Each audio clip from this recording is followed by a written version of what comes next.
Welcome to Reni's cooking channel. இன்றைக்கி நம்ம சேனலில் இறால் உருளைக்கிழங்க வச்சு ஒரு இறால் குழம்பு எப்படி செய்யலாங்கிறத வாங்க பார்க்கலாம்.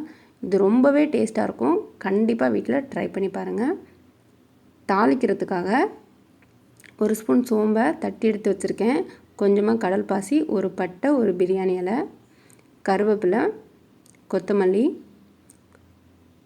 2 பெரிய வெங்காயம் கட் பண்ணி வச்சுருக்கேன், 2 தக்காளி கட் பண்ணி வச்சுருக்கேன், ஒரு உருளைக்கிழங்க தோல் சீவி தண்ணியில் போட்டு வச்சுருக்கேன்.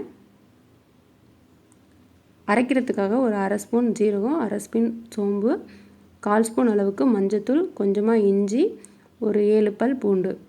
இதை நம்ம மிக்சியில் கொஞ்சமாக தண்ணி ஊற்றி இந்தளவுக்கு அரைச்சி எடுத்து வச்சுக்கலாம். இந்த ஸ்பூனால் 3 ஸ்பூன் அளவுக்கு மல்லித்தூள் சேர்த்துக்கோங்க. இந்த மல்லித்தூளில் கடலைப்பருப்பு, ஜீரகம், சோம்பு, மல்லி, மஞ்சத்தூள் எல்லாமே சேர்த்து அரைச்சி வச்சுருக்கோம். இந்த மாதிரி அரைக்கும்போது எல்லா குழம்புமே ரொம்ப டேஸ்ட்டாக இருக்கும். இதில் 3 ஸ்பூன் போட்டுக்கோங்க. அதே ஸ்பூனில் 2 ஸ்பூன் அளவுக்கு தனி மிளகாத்தூள். தாளிக்கிறதுக்காக ஒரு பேன் வச்சுக்கோங்க. அதில் 4 ஸ்பூன் அளவுக்கு எண்ணெய் ஊற்றிக்கோங்க. எண்ணெய் நல்லா சூடானதும் நம்ம தாளிக்கிறதுக்கு எடுத்து வச்சுருக்க பொருளை சேர்த்துக்கலாம். சோம்பு நல்லா பொரிஞ்சு வரணும். இந்த அளவுக்கு செவந்ததுக்கப்புறம் 2 பச்சை மிளகாய் எடுத்து வச்சுருக்கேன், அதையும் சேர்த்துக்கலாம். நம்ம கட் பண்ணி வச்சுருக்க வெங்காயத்தையும் சேர்த்துக்கலாம். கொஞ்சமாக கருவேப்பிலை சேர்த்துக்கோங்க, கொத்தமல்லி சேர்த்துக்கோங்க. சேர்த்து நல்லா மிக்ஸ் பண்ணி விடுங்க. வெங்காயம் நல்லா இந்த அளவுக்கு வதங்கினதுக்கப்புறம் நம்ம கட் பண்ணி வச்சுருக்க தக்காளி சேர்த்துக்கலாம்.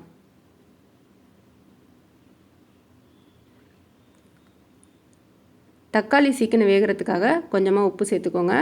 உப்பு சேர்க்குறதுனால நமக்கு சீக்கிரமாகவே வதங்கி வந்துடும். இப்போ தக்காளி நல்லா இந்த அளவுக்கு வதங்கினதுக்கப்புறம் நம்ம க்ளீன் பண்ணி வச்சுருக்க இறாலை சேர்த்துக்கலாம். ஒரு 300 கிராம் அளவுக்கு இருக்கும். இதை சேர்த்துக்கோங்க. சேர்த்துட்டு ஆல்ரெடி நம்ம அரைச்சி வச்சுருக்க இஞ்சி, பூண்டு, சோம்பு, ஜீரகம், மஞ்சத்தூள் பேஸ்ட்டை சேர்த்துக்கலாம். சேர்த்து ஒரு டைம் நல்லா மிக்ஸ் பண்ணி விட்டுட்டு இதை ஒரு மூடி போட்டு ஒரு 5 நிமிஷம் வேக விடுங்க.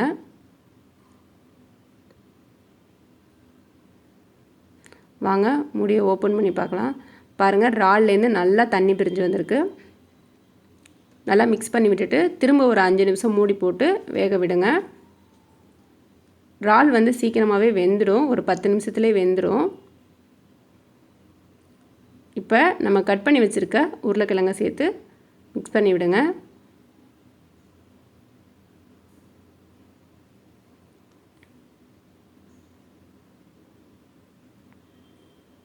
இந்தளவுக்கு நல்லா மிக்ஸ் பண்ணதுக்கப்புறம் நம்ம எடுத்து வச்சுருக்க குழம்பு மசாலாவை சேர்த்துக்கலாம்.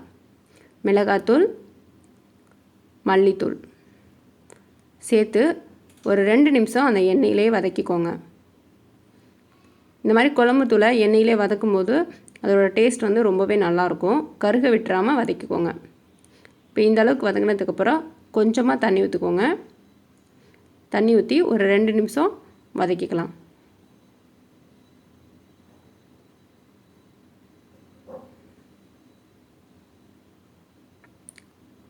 இப்போ குழம்புக்கு தேவையான அளவுக்கு உப்பு சேர்த்துக்கோங்க.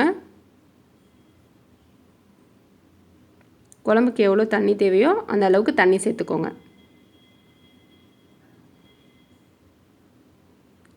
தண்ணி சேர்த்துட்டு இதை ஒரு மூடி போட்டு மூடி வைக்கலாம். பாருங்கள், 10 நிமிஷம் கழித்து ஓப்பன் பண்ணி பார்க்கலாம்.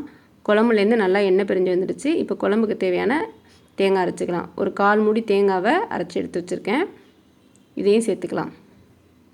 தேங்காய் ரொம்பவும் அதிகமாக சேர்த்துறாதீங்க.